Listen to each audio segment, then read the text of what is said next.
അവിട്ടം തിരുനാൾ ബാലരാമവർമ്മ ഏറ്റവും ദുർബലനായ രാജാവെന്നറിയപ്പെടുന്ന തിരുവിതാംകൂർ രാജാവ്. ഇക്കാലത്ത് ഭരണം നടത്തിയത് ജയന്തൻ ശങ്കരൻ നമ്പൂതിരി, ശങ്കരനാരായണൻ ചെട്ടി, മാത്തൂത്തരകൻ. ഇവർ ജനങ്ങളിൽ നിന്നും നിയമവിരുദ്ധമായി ധനശേഖരണം നടത്തിയിരുന്നു.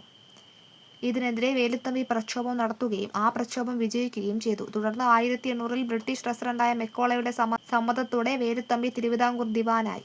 തിരുവിതാംകൂർ പൂർണ്ണമായും ബ്രിട്ടീഷുകാരുടെ അധീനതയിലായ സമയത്തെ തിരുവിതാംകൂറിലെ രാജാവാണ് അവിട്ടം തിരുനാൾ ബാലരാമവർമ്മ. മെക്കാളെ പ്രഭു തിരുവിതാംകൂർ റെസിഡന്റായി അധികാരമേറ്റ സമയത്തെ തിരുവിതാംകൂർ രാജാവ് കൂടിയാണ് ഇദ്ദേഹം.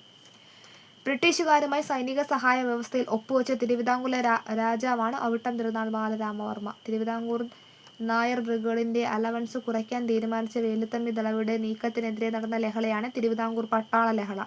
അത് 1804 ഇനി ആരാണ് വേലുത്തമ്പി ദളവ?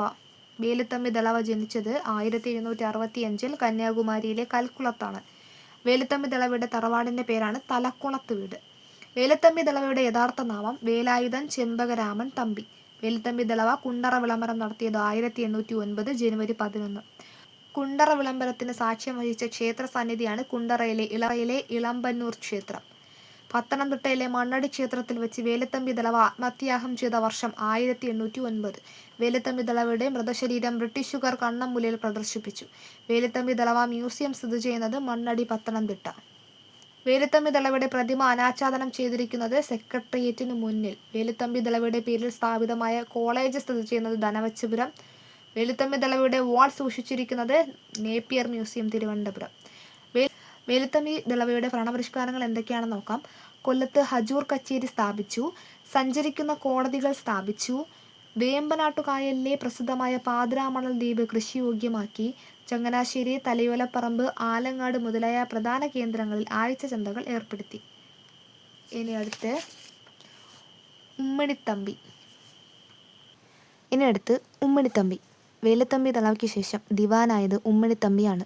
ഉമ്മണിത്തമ്പി ഒരു തരം കാവൽ സമ്പ്രദായം ഏർപ്പെടുത്തുകയും ഓരോ ജില്ലയിലും ജയിലുകൾ സ്ഥാപിക്കുകയും ചെയ്തു. ഉമ്മണിത്തമ്പി നീതിന്യായ നിർവഹണത്തിന് വേണ്ടി സ്ഥാപിച്ച കോടതികളാണ് ഇൻസുവാഫ് കച്ചേരികൾ. ഇത്തരത്തിലുള്ള 4 കോടതികൾ സ്ഥാപിക്കുകയും ഓരോന്നിനും ആവശ്യമുള്ള ഗുമസ്തന്മാരോടുകൂടി ഓരോ നായർ ജഡ്ജിയെ നിയമിക്കുകയും ചെയ്തു. ബാലരാമപുരം പട്ടണം പണികഴിപ്പിച്ചതും ഉമ്മണിത്തമ്പിയാണ്. തിരുവിതാംകൂറിലെ പ്രധാന തുറമുഖമെന്ന നിലയിൽ വിഴിഞ്ഞത്തെ വികസിപ്പിച്ചതും ഉമ്മണിത്തമ്പിയാണ്. ഇനി അടുത്ത് റാണി ഗൗരി ലക്ഷ്മി ബായി 1810 മുതൽ 1815 വരെ ഭരണകാലഘട്ടം. ആധുനിക തിരുവിതാംകൂറിലെ ആദ്യ വനിതാ ഭരണാധികാരി. തിരുവിതാംകൂറിൽ അടിമക്കച്ചവടം നിരോധിച്ച ഭരണാധികാരിയാണ് റാണി ഗൗരി ലക്ഷ്മി ബായി. തിരുവിതാംകൂറിൽ അടിമക്കച്ചവടം നിരോധിച്ച വർഷം 1812 ഡിസംബർ. ഉമ്മണിത്തമ്പിയെ നീക്കം ചെയ്ത് റെസിഡന്റ് കേണൽ മൺറോയെ ദിവാനായി നിയമിച്ച തിരുവിതാംകൂർ ഭരണാധികാരി. ഏറ്റവും കുറച്ചുകാലം തിരുവിതാംകൂർ ഭരിച്ച ഭരണാധികാരി. ദേവസ്വം ഭരണം സർക്കാർ ഏറ്റെടുത്ത സമയത്തെ തിരുവിതാംകൂർ ഭരണാധികാരി.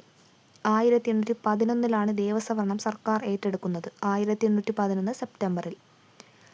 തിരുവിതാംകൂറിൽ വാക്സിനേഷനും അലോപ്പതി ചികിത്സാരീതിയും നടപ്പിലാക്കിയ ഭരണാധികാരി. ജന്മിമാർക്ക് പട്ടയം നൽകുന്ന രീതി ആരംഭിച്ച ഭരണാധികാരി. കള്ളക്കടത്ത് തടയാൻ ഉചിത സ്ഥാനങ്ങളിൽ ചൗക്കകൾ ഏർപ്പെടുത്തിയ ഭരണാധികാരി. പത്മനാഭപുരം, തിരുവനന്തപുരം, മാവേലിക്കര, വൈക്കം, ആലുവ എന്നിവിടങ്ങളിൽ ജില്ലാ കോടതികൾ സ്ഥാപിച്ചു. തിരുവനന്തപുരത്ത് ദിവാൻ ഉൾപ്പെടെ 5 ജഡ്ജിമാരുള്ള ഒരു അപ്പീൽ കോടതിയും ഏർപ്പെടുത്തി.